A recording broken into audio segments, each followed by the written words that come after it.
Welcome, family. Welcome to Viral Crimes with Jocelyn. Glad to be back. I've been gone for a while, but I was forced to get back in this because of this sad case of Nolan Wells, the young boy who actually passed away with his friends. So I decided to start a series called Friends or Foe. And in this series, we're going to break down a few cases because this is not the only time that this has happened. This has happened several times before. And I don't want those that actually dealt with this to actually be forgotten. So tonight we are opening a brand new series, you guys, called Friend or Foe, a series born from heartbreaking Nolan Wells case. So this young man right here lost his life too soon. A case that made many of us stop and ask a painful question. Can we really trust the people around us? Are our friends truly our friends? Are we ever really safe? When are we surrounded by the people we laugh with, travel with, confide in, and let our guards down with? These are the people that we no longer keep our head on the swivel. You know, we're in a space where we're like, okay, guards down, glasses off. We have rose petal glasses on. We're enjoying ourselves with our friends. These group of guys. What was it? Was it jealousy? You start to your mind start to go down a rabbit hole, and some things, there's a lot of things I could say, but I don't want to say. So we're not looking over our shoulders. We are not expecting betrayal when we're with these group of people. We are vulnerable. We are relaxed. We believe we are safe. These are not just young men that he just met yesterday. They grew up together. They played on the same sports teams. They knew each other for years. He had no reason to think that these guys would harm him. So he stands here with his friends, arms wrapped around him. I mean, he is really excited. So we're dedicating this series to Nolan Wells, and we are starting with the tragic case of Skylar Neese. Now, Skylar Neese was a young woman whose story was focused on her friends. There were jealousy, secrets, betrayals. Now, this young lady was young. And the terrifying reality that sometimes the people closest to us become the people we need to fear the most. So tonight, are we asking the same question that I'm asking? Friend or foe? Friend or foe? So let's talk about it. So before we get into the timeline, I want to give respect to Skylar one more time and her family. This is not gossip. This is not entertainment. And at the expense of victims, we don't do that here. This is a conversation about awareness, betrayal, warning signs, and how quickly trust can become dangerous. Okay, you guys, before we get back into tonight's case, let's unpack a lot. Let's just dive right into this. So let's figure out, who was Skylar Neese? Let's just start there. Skylar was not just a headline, you guys. This was a young lady. She was raised in West Virginia. It was a very Star City, West Virginia. It was a very small town. I mean, I believe they said, hold on, let's see how many people was in this town. And the reason why that is important is because the town was so small. So I promised you, everybody knew what happened to Skylar that night. Let's see how many people are in this town. It is Star City, West Virginia population. Let's see. I would be surprised if they said it was 10,000 people. I think it was a very small town. Why is my buttons ain't here? West Virginia. Hold on, West Virginia. So we're not just going to run through this population. All right, let's see. It says that Star City, West Virginia, it's got to think, you guys. The population, oh my God, you guys. This town in 2020 had 1,779 residents. Now, this happened in 2022. So in 2020, it had 1,900 residents, and in 2026, 1,800 to 1,900. Listen, you guys. Everybody knew everything about these people. There was no hiding. They knew. So she was not just a true crime, you guys. She was a 16-year-old born in this very tiny town. She was a daughter. She was a student. She was a friend. She had a life, a personality, a future, and people who loved her deeply. So that's why this story is very, very, very deep. Her age, what she'd been through. These were her best. These were not just acquaintance. These girls were her best friends in life. They talked about being each other's maid of honors in their weddings and, godparents to each other's children. So this is so deep and so scary for all of us. If you have children out there, myself, I'm a loner. My girls are loners. They be by themselves. They stay within their, listen. So Skylar was the only child of her parents. These are her parents. Let's pull her parents out because we want to give respect to everybody. So she was the only daughter. Her parents had met, her mother always had a crush on her dad. And she happened to come across him. He was in an accident. She was there, took him to the hospital, and then they got together. So by all counts, she was smart, she was funny, outgoing, and full of personality. She attended University High School where she was known as a strong student, and she always worked part-time at Wendy's. So this is where it gets a little weird because everyone knew that she was reliable. Everyone knew that she was responsible. So when she didn't turn up to work, what did everyone start thinking? The mom said, "Oh, I'm going to wait to 10 minutes after 10 and I'm going to call Wendy's." Wendy's called the mom 2 minutes after 10 because that's how reliable Skylar was. Poor Skylar, she had dreams. She had a future ahead of her. She just was full of life. This is what I'm reading. I've been reading a lot about her. I watched several of the movies that were on YouTube about her, and actually, there's also one about her on Netflix. Watched that too last night. She was the type of girl who talked to others, gave advice, and made people feel real comfortable. She was someone that they went to when they needed advice, when they needed a shoulder to cry on. It was always Skylar. She was loyal to the people she believed were her friends, and that is what makes this case extremely painful. Because the people closest to Skylar were not strangers. They were not random people she met the night before or she met the year before. They were her friends, her sisters that she trusted. And these people right here, this is horrible. Yeah. Yeah. Look at that. They're jumping in the sky together, taking selfies, making kissy faces. I don't know what that is, what they're doing, but guess what? They're doing it. So let's dive into these friends, okay? We're gonna get into the friends. Sheila Edie had known Skylar since childbirth, and Rachel Schaff became part of that friendship circle in high school. To the outside world, they looked like three teenagers just hanging out and laughing, posting online, just being normal teenagers. They had sleepovers, they went to the movies together, just absolutely normal teenagers.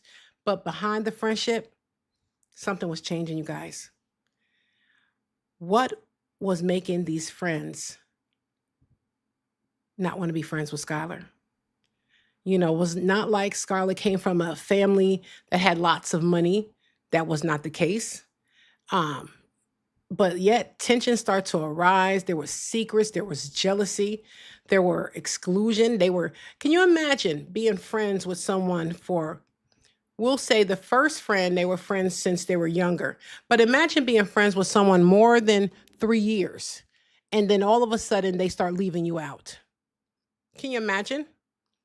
So she seemed to know something in that friendship was not right. And that is why this case fits so deeply into our series, Friend or Foe, because you just never know. I did not mean for that to rap, but it just felt right. But anyway, you don't know. I don't trust anybody. When I tell you I trust no one, to me, I just don't. I don't know why, but God put that discernment on me. Don't trust nobody. Don't let your guard around nobody. So because Skylar did not walk into danger thinking she was meeting an enemy, she thought she was meeting her friends that night. Really, really strange, but it gets better. So now let's break down who was Rachel and Sheila. That's the two. Let me see if I have a better picture of them two. Let me see what I got. Well, we know Skylar is the one to the left of the screen. So the two on the right, that's the one in the middle is Rachel, and then it's Sheila. So now let's talk about Rachel and Sheila, because this is part that makes Skylar's case so painful. Now, Rachel was no stranger at all. They were not random people Skylar met. They were not girls from the outside looking in. They were her sisters. They couldn't get any closer. Skylar was an only child. So Skylar really leaned on Rachel and Sheila. And maybe they prayed on that, knowing that Skylar needed that type of connection. So Sheila Edie had known Skylar for years. Their friendship went back to childhood, and by the time they were in high school, Sheila was one of the people close to Skylar every single day. Every day. Weekends, they traveled together every single day. So there's no reason why Skylar would ever think that Sheila would do anything to her. So then Rachel Schaff, she became part of that circle in high school. And from the outside, it looked like a normal teenage friendship. Girls hanging out, talking, taking pictures, laughing, posting online, doing TikTok challenges, riding around and spending time together like real, true friends. But behind the picture, behind the smiles, and behind the people, something was literally changing, and poor Skylar had no clue. She didn't even see it coming. This is why I say, if you with your group of friends, I don't care how long y'all had them, look to your left, keep your head on the swivel at all times, because you don't know what's brewing, who's jealous of you, and especially if you're trying to accomplish something in life and you want to become something. Like Skylar had all these big dreams. She talked about it all the time with her friends. This is what I want to be when I grow up. She studied. She worked hard for it. So now, who knows why they were jealous? Who knows? So there was tension. There was secrets. There were problems inside that friendship that the outside world may not have fully understood. But guess who understood? Sheila and Rachel. They knew exactly what they were about to do. And that is why this case is so hard, because Skylar did not leave with strangers that night. She left with people she knew, people she trusted, people she believed was her friends. So, and that is the heart of this series. Friend or foe? Drop it in the chat. Friend or foe? What do you guys think? Do you guys trust people? Do you always listen, you got to prove me right, because in my eyes, you're always wrong. So I'm looking at you sideways, waiting for you to show me. You got to show me. I'm not from the show me state, but listen, you got to show me. Because sometimes the danger does not come from someone hiding in the dark, you guys. Sometimes the danger is already standing right there beside you, smiling. And I'm telling you guys this, I'm a 70s baby, and this is getting worse every single day. Don't be fooled by it. Do not. It's not that important. So they smiled in her face and they called her friend. She was a friend. Or was she?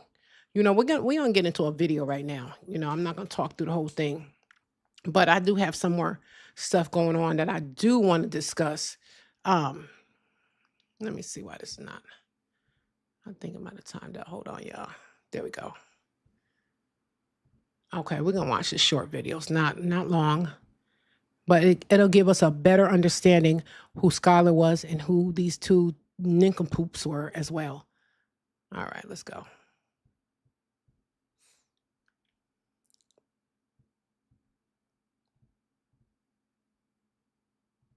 The night was heavy with summer heat, the kind that clings to your skin and hums with restless energy. In Star City, West Virginia, on July 6, 2012, the quiet streets of a small town held their breath as a 16-year-old girl named Skylar Neese vanished into the dark. She was an only child, bright, stubborn, and full of life, loved fiercely by her parents, Mary and Dave. That night, after kissing them goodnight and slipping into her room, Skylar climbed out her window, a small bench her silent accomplice, and stepped into a car with her two best friends. It was a routine she'd mastered, a teenage rebellion born of trust and late-night whispers. But this time, she didn't come back. By morning, her bed was empty, her window ajar, and a chilling mystery began to unravel. Her parents' desperate calls to friends revealed lies layered upon lies, and a grainy surveillance tape showed Skylar stepping into a car no one could quite identify. Can you guys imagine? Truly, just think about it. Your child is missing, and you go to watch your surveillance cameras, and this is what you see. Your child jumping in a car that you have, and then you say to yourself, I've taught her better. But I realized, and I've learned, that you can train up the child in the way they should go, But sometimes, listen, it doesn't always go the way you plan it. So don't beat yourself up because everybody at a certain age have their own minds. You can control them to a certain point in life. Then after that, you have no say. They want to do what they want to do, just like we want to do what we wanted to do. What happened to her? The answer would shatter a community, expose a betrayal so twisted it defies reason, and leave a family forever haunted by one word she gasped in her final moments. Why? Welcome to Beyond the Crime. And now, let's delve into what Also, you guys go to Behind the Crime, like, share, and subscribe to their channel. They have great content. And also, please, if you're on TikTok, double tap that screen. You guys get us out into the algorithm. YouTube, please subscribe to my channel. We are on YouTube, Facebook, Instagram, Kick, Twitch, Patreon, and Rumble. So listen, don't meet us there, beat us there. We're going to be doing this series. I think it's 5 episodes to this series, and the last one will be about Nolan Wells, which this was born from that incident. So let's keep going because this is going on way too much. It really, really is.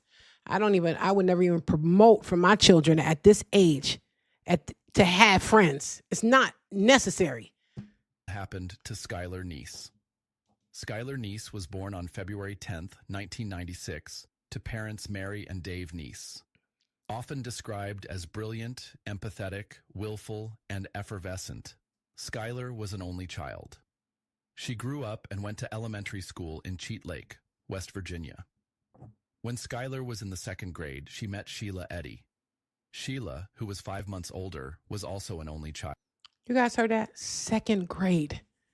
2nd grade. Oh my God. And they remained friends all those years for this itch to take her out. The two girls instantly forged a friendship. They began high school together in 2010. At high school, the two met Rachel Schoaf, a budding actress and singer. Like Skylar and Sheila, she too was an only child. The three started hanging out together and began to engage in minor mischief, like nothing major, drinking alcohol, smoking weed, skipping school, breaking curfew, that kind of stuff. Parents and friends of both Skylar and Rachel asserted that Sheila was a negative influence on the two.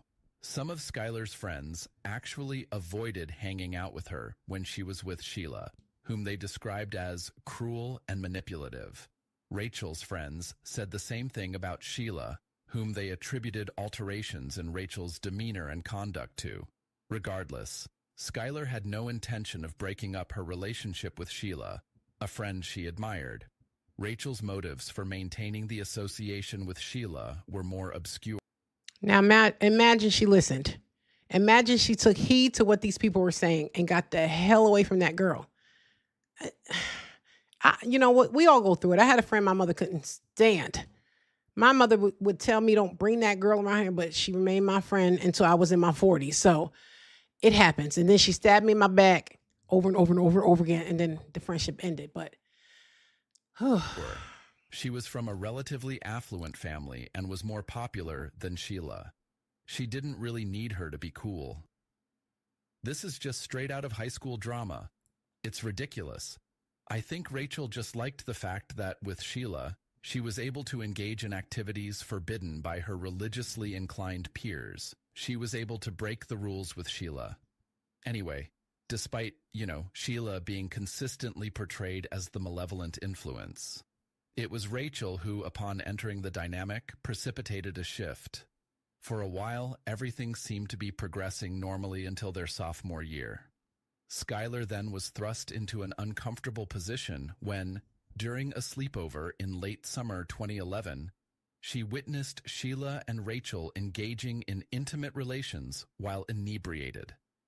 The sleepover concluded with a heated dispute between Skylar and Sheila, marking the inception of a schism. While Sheila and Rachel were becoming closer, Skylar had started to become marginalized. I can't sing when I'm high. You heard me. Oh my God, you know what? I need to tell you a secret. I just forgot. You have a secret from me? Well, I mean, I haven't told anyone. Not even Skylar? No. Okay. I didn't even tell Skylar that I get high. That's one of my secrets too. It's like, what do you mean? Now, you guys, that's where it begins, the secrets. When you start leaving one of the friends out, that's a telltale sign that something is not right. And poor Skylar had no clue. And this proves it. She said, I never even told Skylar I get high. Well, I told my mom. That what? I rear-ended someone. Often, Sheila and Rachel would coordinate their attire, ostracizing Skylar, the odd girl, out. Both Sheila and Rachel were sexually active and had boyfriends, while they viewed Skylar as kind of a juvenile appendage. But she also possessed intimate knowledge of Sheila and Rachel that no one else knew. She knew their secrets, which would cause a problem. Skylar hinted at this several times on Twitter, at one point tweeting, I'd tell the whole school all the shit I have on everyone, which is a lot. As I said, Twitter will come up a lot in this story. Arguments that were often held on Twitter between Skylar and Sheila continued to escalate progressively. A critical... I think the internet, it contributes to a lot of this.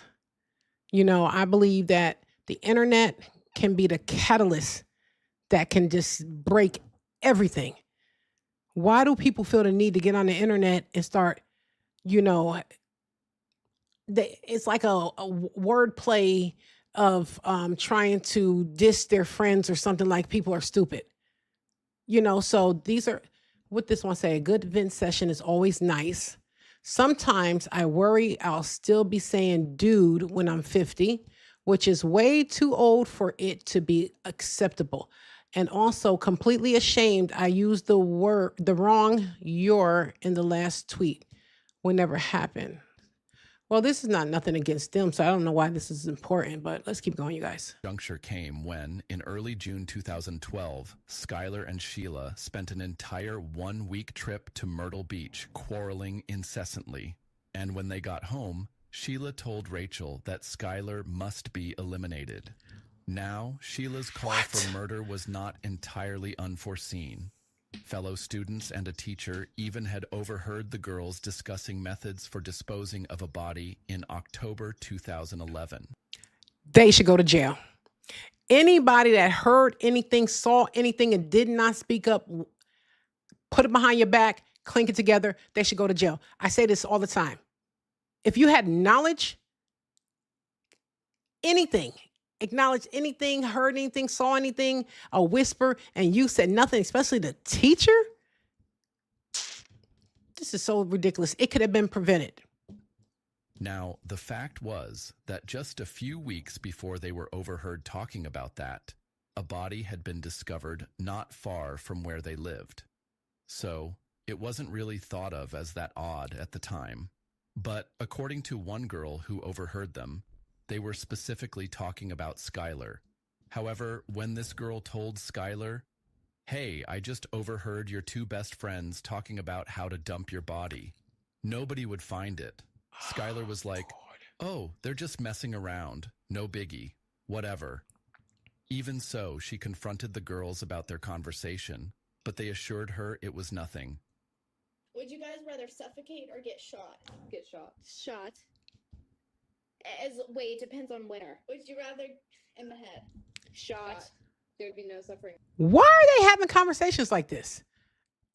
What is this? I don't think I've ever, if you've had conversation like this with your friends, drop her on in the chat. We may have thought it, but we ain't gonna say it. Diane's or suffocated? Suffocated. Drowning or suffocating? Suffocating. It's almost the same thing. I know, but it's not. Well, it's all asphyxiation, so technically it is. But that wasn't the only warning sign. In spring 2012, concerned that Skylar might blackmail them, Rachel allegedly told another student, I wouldn't mind if she died.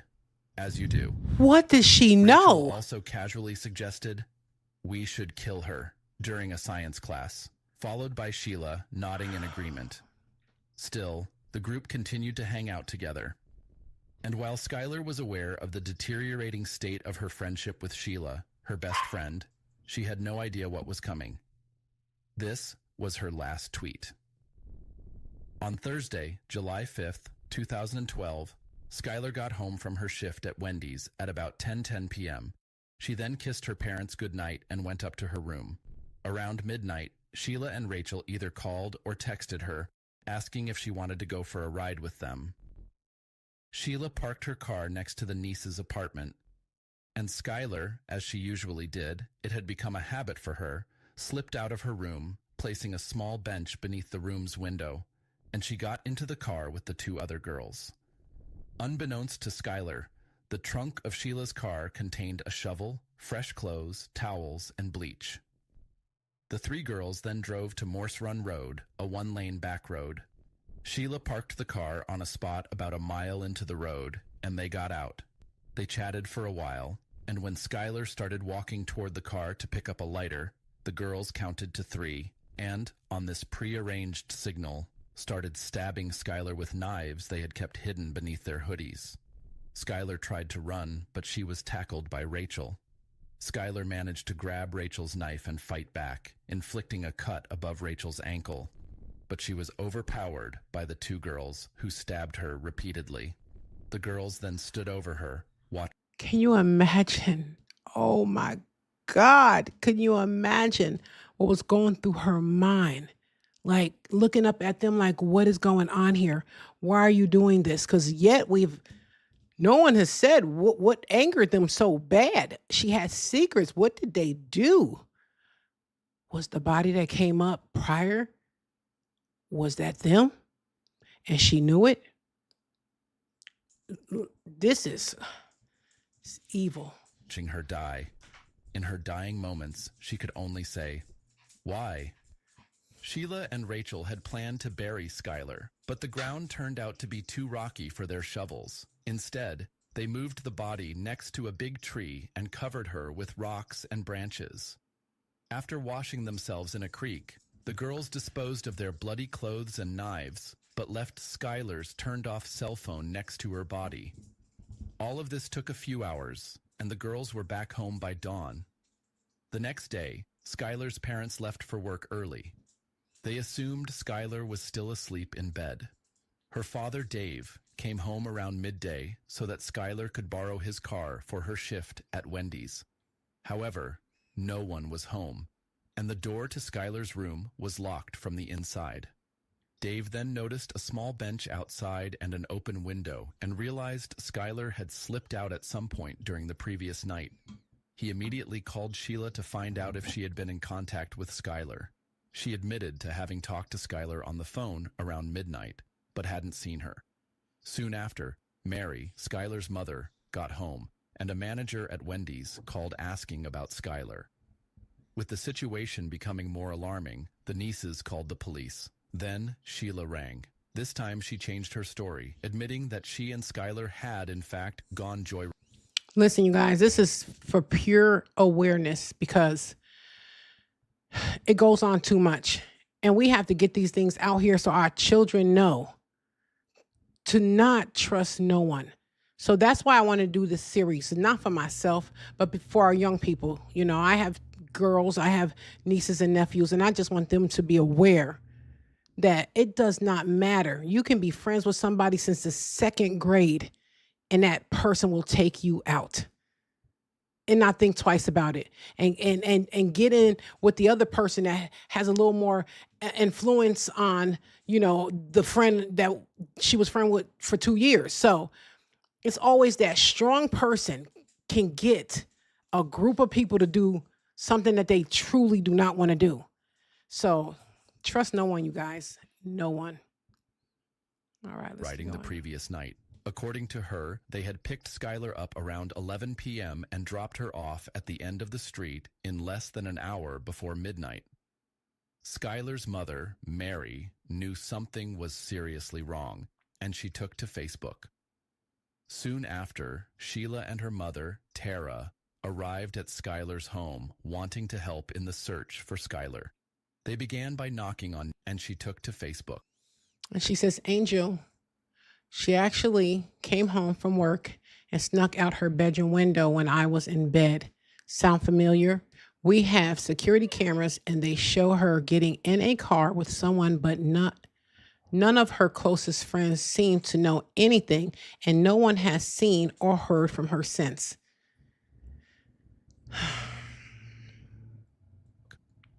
Soon after, Sheila and her mother, Tara, arrived at Skylar's home, wanting to help in the search for Skylar.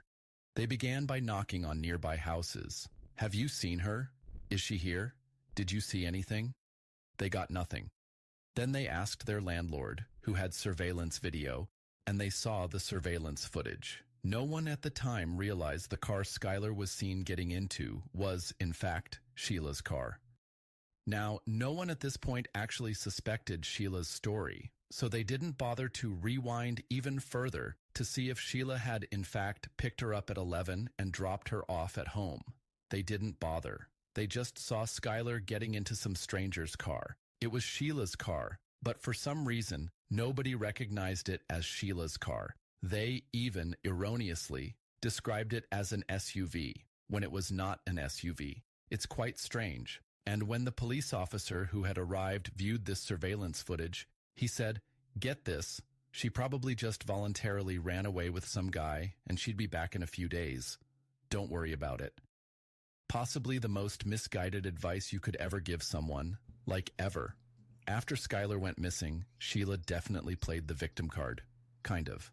Then, the detective who was assigned to Skylar's disappearance from the local police department was joined by an FBI agent because another person had gone missing in the area a couple of weeks earlier, and they thought it might be linked. They interviewed... What do you guys think? You think it was linked? For some reason, I think it was. And I'm only saying that because they wanted to kill her, or sorry, YouTube. They wanted to delete her because she knew something. She knew something was not right, or did she know what they actually did? So, listen, I hope we get some answers by the end of this video, because we can go down a rabbit hole of the thoughts from everything that we're hearing. So I think that they truly, truly had something to do with the previous incident that took place. So let's keep going, you guys. Not only against her, but particularly against Sheila, who they thought would never admit to the crime. And Sheila knew they were after her. Sheila was then given a search warrant to seize every knife in her house, and also her car. She also knew by this time that Skylar's body had been found.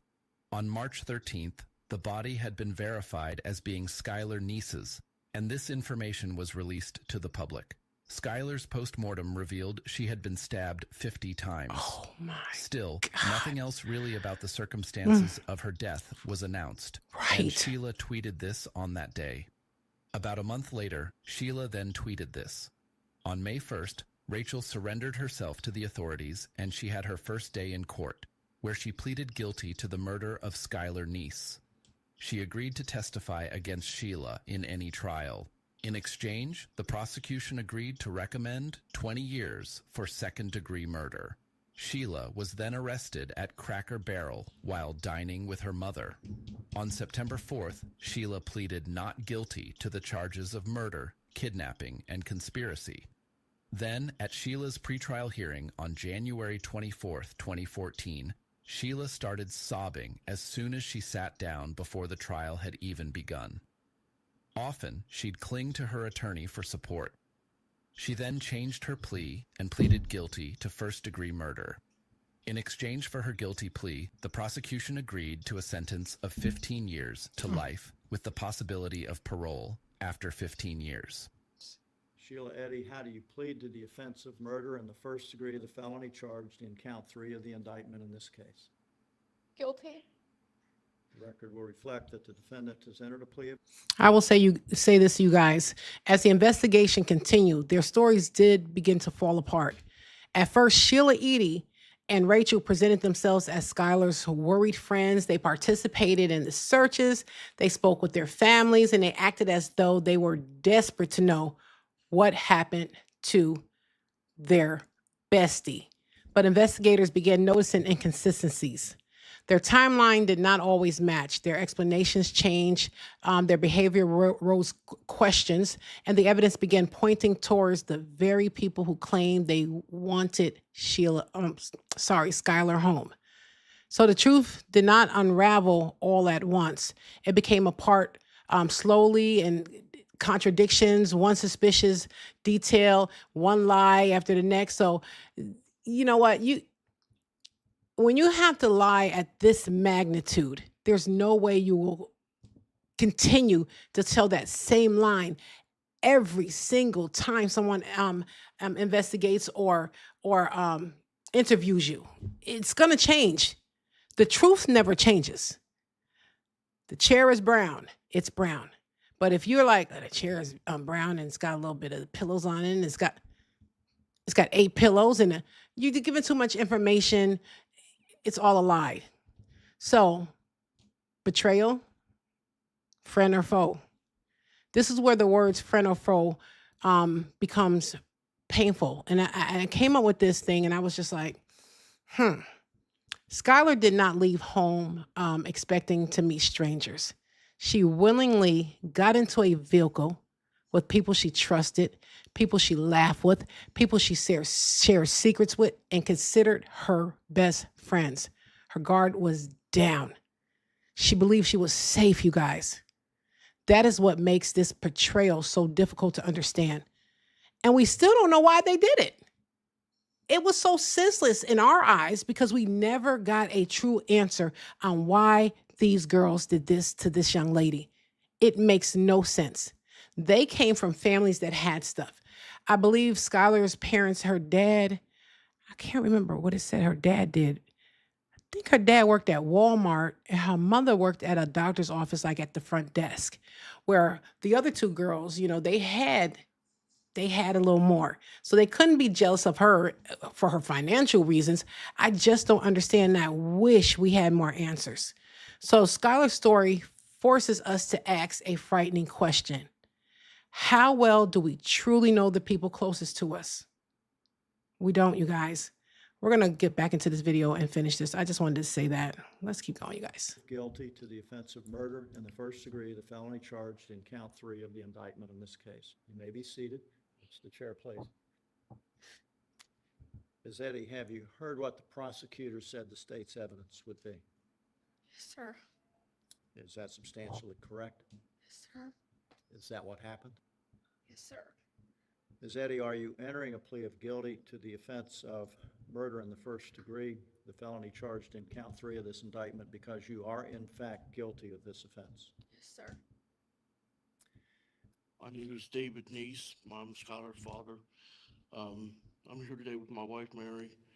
The person sitting before you, Skylar's so-called friend, took her away from us without any remorse or feelings.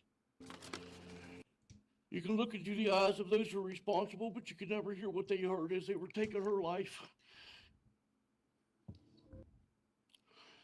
You can see the faces of the killer, but you can't see Skylar's face. You can never understand the fear that she must have had as they took a knife and ended her life. Ms. Eddy, would you please stand? Sheila Eddy, for your conviction of the offense of murder in the first degree upon your plea of guilty, it is the sentence of the court that you've been imprisoned in the West Virginia State Penitentiary for the rest of your natural life. Consistent with the requirements of the Constitution of the United States, that sentence is technically with mercy, which makes you eligible for parole after you have. Now listen, you guys. It's strange, when I was watching the video and just trying to figure out who these people were. So we have Rachel. Now Rachel did respond a lot different than Sheila. So you have 2 people participating in the same crime, but respond very differently afterwards. She appeared more emotional. The other one was unaffected, while the other one was collapsing under fear, guilt, pressure, or all 3, who knows? Or was she just feeling this way because she got caught? We really don't know. But she showed some type of remorse. So they were a little lenient on her, I'm drawing a blank. Her sentencing, sorry.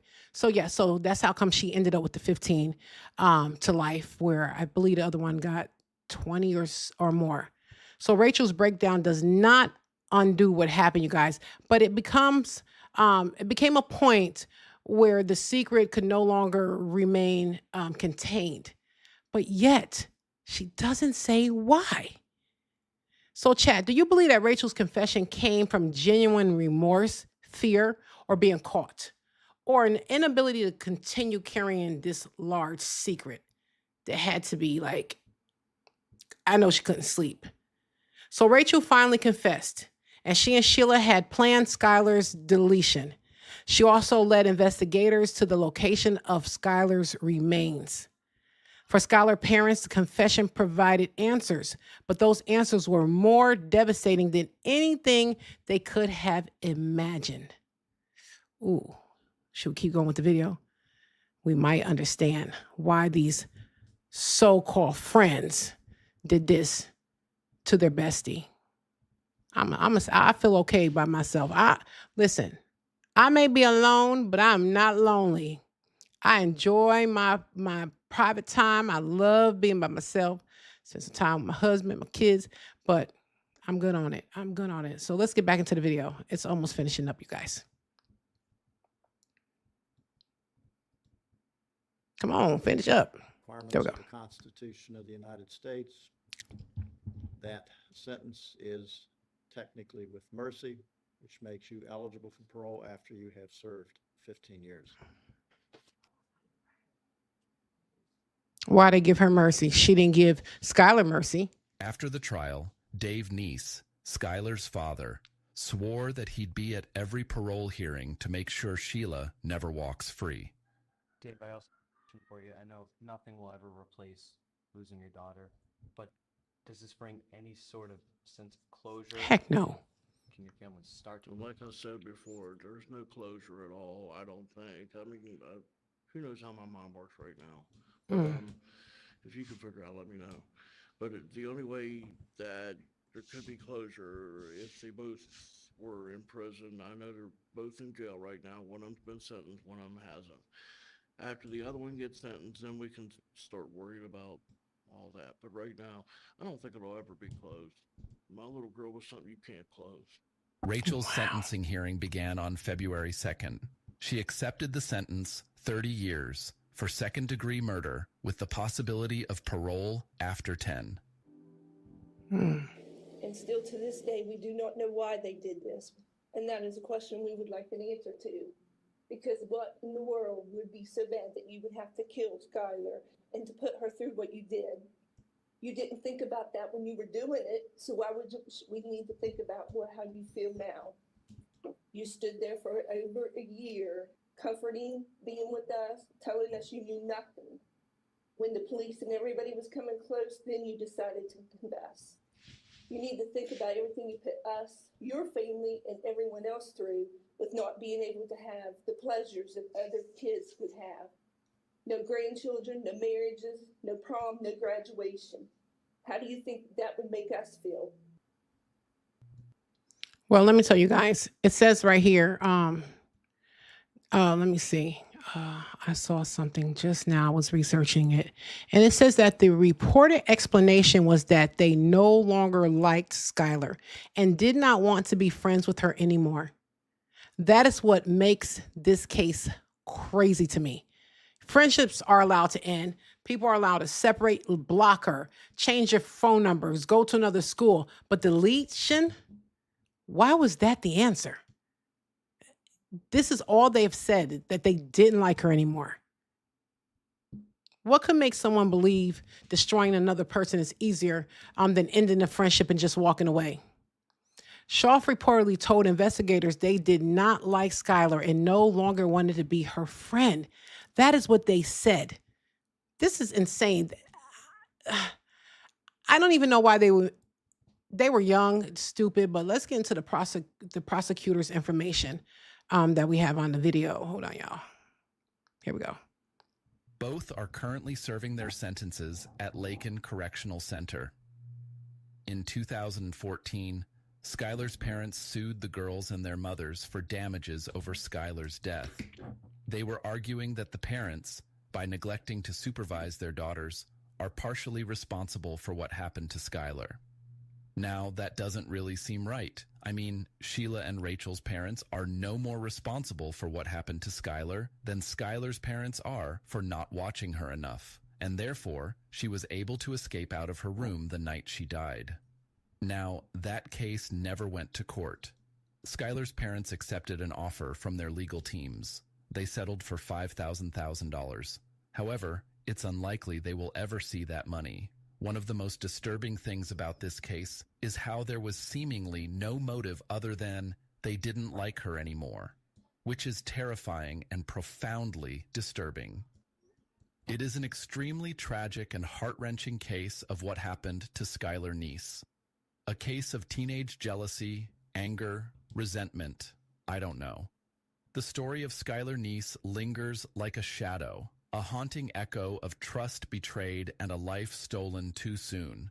It's a tale that chills the soul, not just for its brutality, but for the empty silence where a reason should be. Her voice, asking why, still reverberates through a shattered community, unanswered, unforgettable. What do you make of this tragedy? Share your thoughts below. Let's unravel the darkness together. Oh, so this was a really deep story, and only because, not only was she taken from her loved ones and her friends and her family for no reason. So Rachel did plead guilty to second-degree deletion, and she did receive a 30-year sentence. Sheila pleaded guilty to first-degree deletion and received life imprisonment with parole eligibility. A legal sentence creates accountability, but no sentence can restore Skylar's life or give her parents back the future that they expected to share with her, their only child. So, chat, do you believe the difference between their sentencings was appropriate based on their roles in Rachel's cooperation? I don't think so. I don't agree with this. I just don't. So Skylar's story is the reason we must pay attention to unhealthy relationships, unhealthy friendships, jealousy, secrecy, humiliation, constant exclusion, threats, and people who seem to enjoy another person's pain. This does not mean we should fear everyone close to us. It means we should stop dismissing serious warning signs simply because the person showing them is called friend.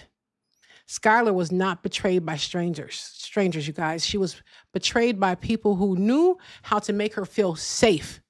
They knew it. They've known her forever. They knew all her buttons. They knew everything. They probably knew her better than her parents did. So at what point does a difficult friendship become an unsafe friendship?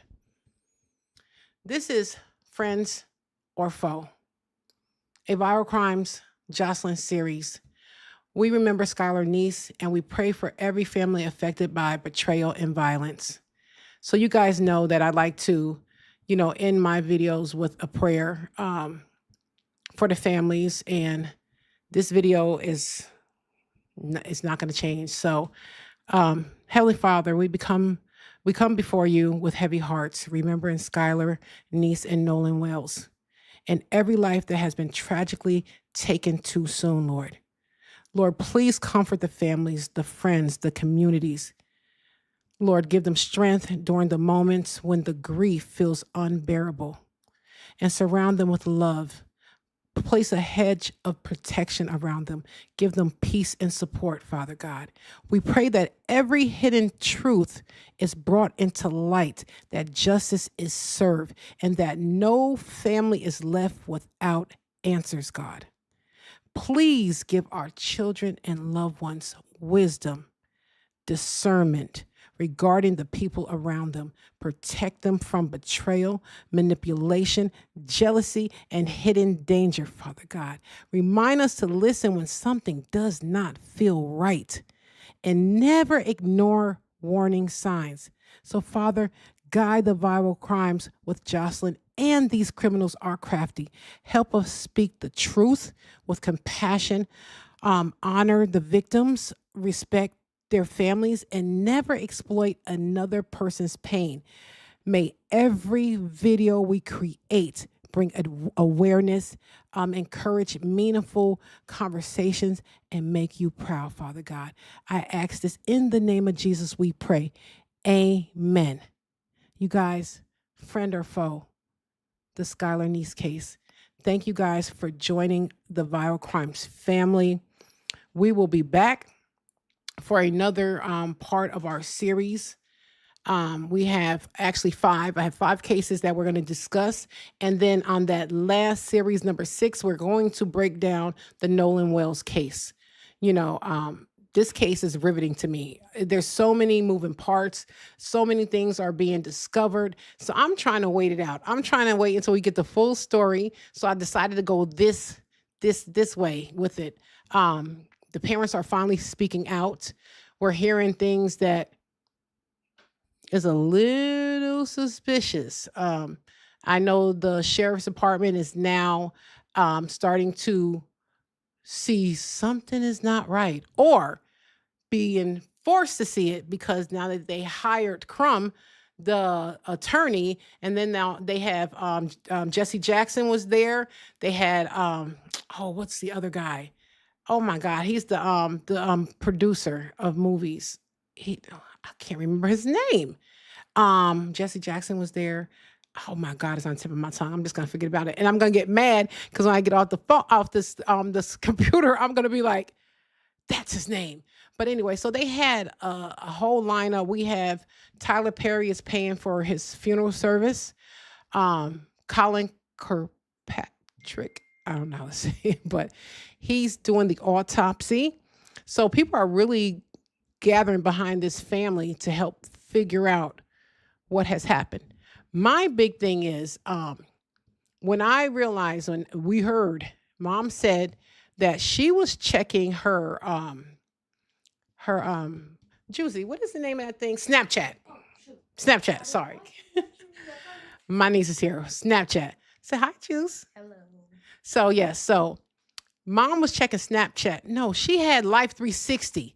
And she said Life 360 was saying that the phone was on land. Now his phone was face activation. The friends was on Snapchat. They were seeing something totally different from Mom. So Mom's best friend goes over to the house where the kids from Snapchat said the phone was. And she got the phone. And when they got into the phone, there was a whole bunch of deleted messages. So my question to you guys, if this was a face activation and these boys had this phone open, when did they put the phone over his face? And then the neighbor said, "Oh, we saw his parents outside cleaning the boat." Now, mind you, this is the second day after the Coast Guards already went to town trying to find this young man. The next day, they find him in the same place that he allegedly lost his life. But there was another guy. I'm putting this all together, y'all. There was another guy, and in my thing, I'm gonna piece it all together. I'm slowly just collecting data right now. So there was another man that said that he had was flying over where his body was found, and he did not look waterlogged at all. He said there was no signs of him being in that water for even 24 hours. So there's a lot of stuff that's lining up. And listen, you guys, but we have other victims out there. And we want to just keep these victims' names alive, and we want to bring awareness to our young people. We want to make sure that they see that this can happen to anyone. So make sure you talk to your young people. Make sure you give them your advice. All you can do is tell them and pray to God that they do the right thing, you guys. So again, thank you guys for joining Viral Crimes with Jocelyn. We will be back with another episode of Friend